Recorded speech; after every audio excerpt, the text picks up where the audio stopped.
1991 doesn't get enough credit for how strange it actually was. On the surface, the charts looked like a continuation of the glossy, produced, radio-friendly pop that had dominated the late 80s.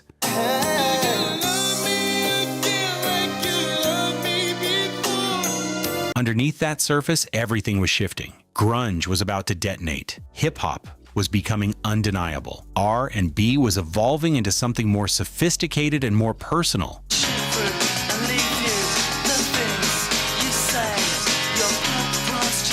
The new jack swing was at its commercial peak, and somehow all of that was happening simultaneously on the same radio dial in the same year. The songs that dominated 1991 reflect that tension beautifully. Some of them you saw coming. Some of them nobody saw coming at all. Let's get into it. I Wanna Sex You Up. Color Me Badd were a four-piece vocal group from Oklahoma City who arrived at exactly the right moment to catch the new jack swing wave at its commercial peak. The genre, which blended R&B vocal traditions with hip-hop production sensibilities and a harder rhythmic edge, had been building through the late 80s, and by 1991, it was everywhere.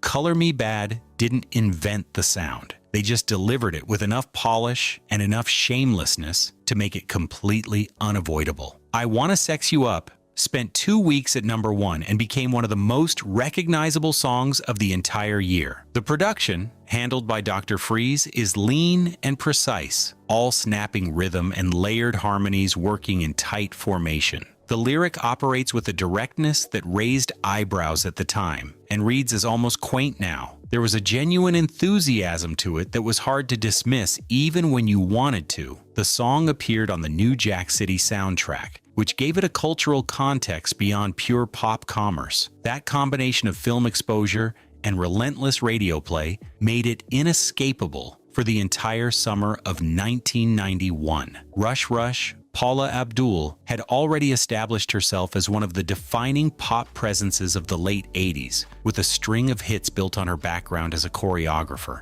and her gift for finding the intersection between dance music and mainstream radio. Rush Rush was something different. It was a ballad, slow and aching, and built almost entirely around the emotional weight of her vocal performance, rather than the kinetic energy that had driven her earlier work. The shift surprised people.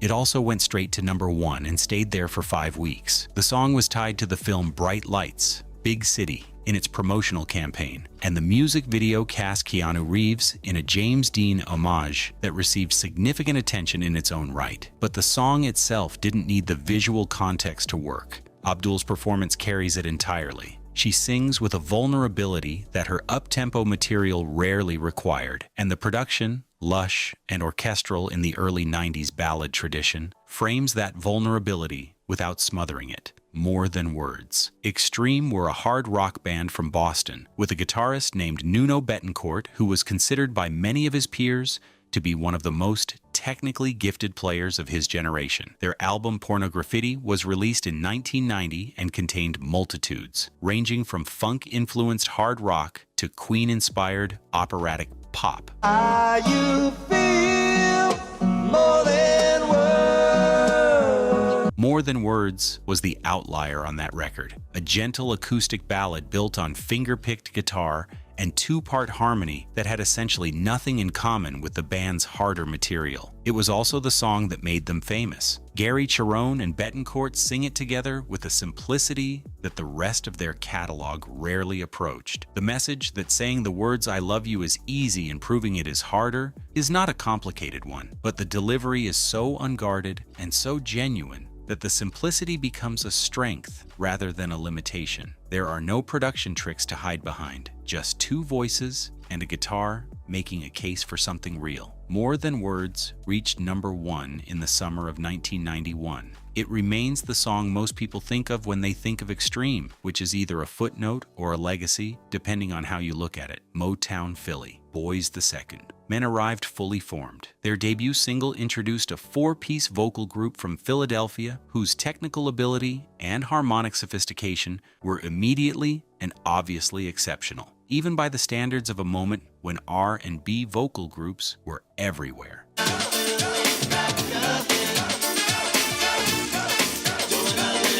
The blend between Wanya Morris, Michael McCary, Sean Stockman, and Nathan Morris was something that usually takes years to develop. They sounded like they had been singing together for a lifetime. Motown Philly is a confident debut, funky and loose, in a way that their later ballad work wouldn't always be. The song celebrates their Philadelphia roots, while nodding to the Motown tradition they were consciously inheriting, and the production by Dallas Austin gives them a rhythmic foundation that lets the harmonies breathe without losing the groove. There's a joy to it that's completely unforced. The song reached number 3 and established Boyz II Men as one of the most significant new acts of 1991. What followed, a string of ballads that broke records and dominated radio for years, was already visible in the quality of this first impression. When a group sounds this good at the start, the trajectory is usually upward. Gonna Make You Sweat. Robert Clivillés and David Cole built a production empire out of the specific understanding that dance music and pop music did not have to be separate conversations. C&C Music Factory was their vehicle for delivering that argument to the widest possible audience, and Gonna Make You Sweat was the argument made as loudly and as directly as it could be made. The track is essentially a manifesto. Everybody dances now. That's the whole thesis.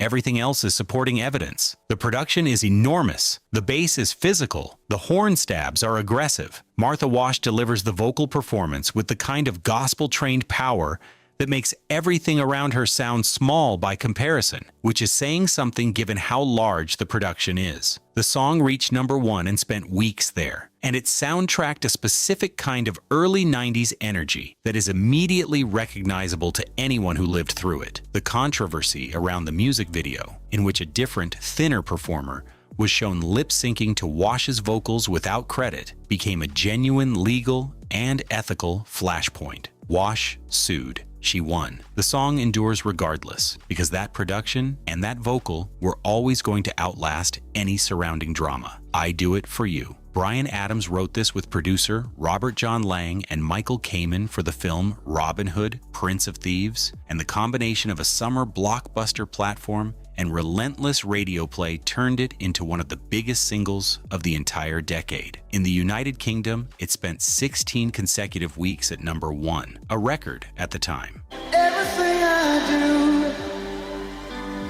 do it for you. In the United States, it spent 7 weeks at the top. Those numbers are not normal. Those numbers represent something that connected at a level beyond ordinary chart mechanics. The song is a power ballad in the most literal sense, built on a simple emotional promise delivered with maximum sincerity. Adams sings it like he means every syllable, and the production, all swelling strings and carefully placed dynamics, gives the performance the space it needs to land. There are no ironies in this song. There are no complications. It says what it says and it means what it means. And in 1991, the directness was apparently exactly what a very large number of people needed to hear. Critics were less enthusiastic than the public, which is a pattern with songs like this. The public is usually right. Cream. By 1991, Prince had been one of the most important figures in popular music for over a decade, and his commercial relationship with the mainstream had become complicated by his own restless creativity and his increasingly difficult relationship with his label. Diamonds and Pearls, the album that contained Cream, represented something of a recalibration,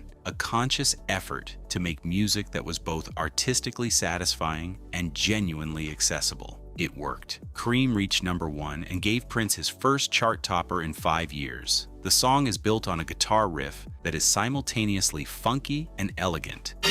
Get on top, Cream. You will come. Two qualities that Prince made sound like natural companions throughout his career. The lyric is a celebration of self-confidence so complete it circles back around to being genuinely charming. He tells the listener that they are the cream, that they rise to the top. It's the kind of affirmation that most artists would deliver with caveats and qualifications. Prince delivers it like an established fact. The production is spacious in a way that Prince's work from this period often was, giving each element room to register fully. Nothing is competing with anything else. Cream sounds exactly like what it is, a master craftsman making it look easy. Unbelievable. EMF were 5 young men from the Forest of Dean in Gloucestershire who had been playing together for barely 2 years when Unbelievable exploded out of seemingly nowhere and went to #1 in both the United Kingdom and the United States. The song was built on a sample from Andrew Dice Clay, featured a guitar riff that lodged itself in the brain immediately and refused to leave, and had an energy that felt genuinely new in a way that was difficult to articulate but impossible to ignore. The production sits at an interesting intersection between indie rock attitude and dance music structure, which was a combination that a lot of British acts were exploring in the early 90s, with varying degrees of success. EMF found the sweet spot, something that could work at a club and on rock radio simultaneously, which in 1991 was not an easy needle to thread. Unbelievable became one of the defining sounds of that specific moment in 1991. EMF never quite replicated its commercial impact, which led to their being filed under one-hit wonders in most retrospective assessments. That categorization undersells what they actually achieved. Making something that sounds this effortlessly alive is harder than it looks, black or white. Michael Jackson had not released a studio album since Bad in 1987, and the anticipation around Dangerous was considerable by the time Black or White arrived as the lead single in November of 1991. It debuted at #1, which was still an unusual commercial event at that time, and it stayed there for 7 weeks. The song was a statement of intent from an artist who understood perfectly how to make an entrance. The production, handled by Jackson and Bill Bottrell, opens with a slash guitar riff that nobody was expecting from a Michael Jackson single, a deliberate collision of worlds that announced the track's ambitions immediately. The lyric addresses racial prejudice and ethnic identity with a directness that Jackson's material didn't always pursue, and the message that skin color is irrelevant to human connection was delivered without ambiguity. The music video, which premiered simultaneously on multiple television networks and drew one of the largest audiences in MTV history, ended with a controversial extended sequence that generated significant media attention. Jackson subsequently edited the version released for broadcast, but the song itself, separate from all the surrounding noise, is one of the strongest singles of his entire career. It sounds enormous, and it sounds inevitable, which is the Jackson formula working at full power. Good vibrations. Before Mark Wahlberg was an actor and a producer and a figure of considerable Hollywood weight, he was Marky Mark, a 19-year-old from Dorchester, Massachusetts, making rap music with a group called the Funky Bunch, and a marketing apparatus that was openly skeptical of whether any of it would work. Good Vibrations reached #1 in the summer of 1991, which surprised almost everyone involved, and perhaps no one more than the music press, which was not particularly generous in its assessments. The track is built on a sample from Loleatta Holloway's Love Sensation, and her interpolated vocal is the most powerful element in the production. The beat is hard and clean, the kind of early 90s hip-hop pop construction that dated quickly but hit perfectly in its moment. Wahlberg raps with more confidence than his critics were willing to acknowledge, and the energy of the track is genuine rather than manufactured. Good Vibrations occupies a complicated place in music history. It's easy to dismiss as a novelty, easier still in retrospect knowing what Wahlberg became. But a #1 single is a #1 single. The song worked because the song worked. End of the road. Boyz II Men had already established themselves with Motown Philly earlier in the year, but End of the Road was the song that made clear they were operating at a different level than anyone had initially anticipated. Written by Babyface, L.A. Reid, and Daryl Simmons for the Eddie Murphy film Boomerang, the song reached #1 in late 1991 and then did something remarkable. It stayed there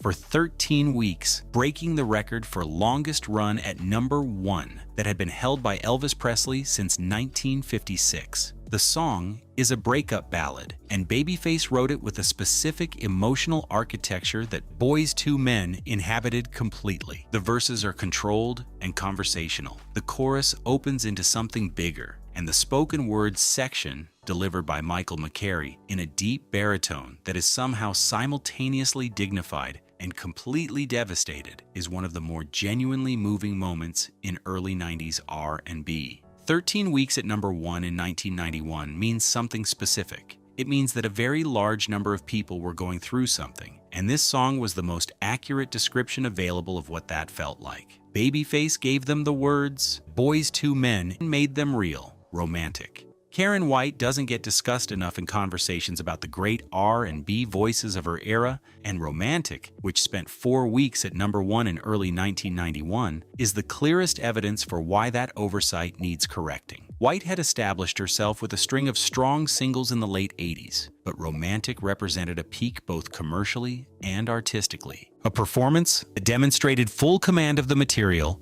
and a vocal instrument that could navigate the song's considerable dynamic range with apparent ease. The production, by Babyface and L.A. Reid, who were in the middle of an extraordinary run of hits during this period, is warm and detailed, built on a groove that supports the vocal without competing with it. Babyface had a particular gift for writing material that respected the intelligence and emotional complexity of adult relationships, and Romantic fits that template precisely. The lyrics aren't about infatuation. It's about the work that sustains something after the initial feeling has settled into something quieter and more demanding. White's career was complicated by personal circumstances in the years that followed, and her commercial presence faded before her talent warranted. Romantic stands as a reminder of what she was capable of at her best. 1991 was messier and richer and more contradictory than any single narrative gives it credit for. Pop and grunge and R&B and hip-hop were all pulling in different directions at once, and somehow the radio held all of it together for one more year before everything changed. These songs are the document of that particular tension. They're worth revisiting. Subscribe and we'll see you in the next one.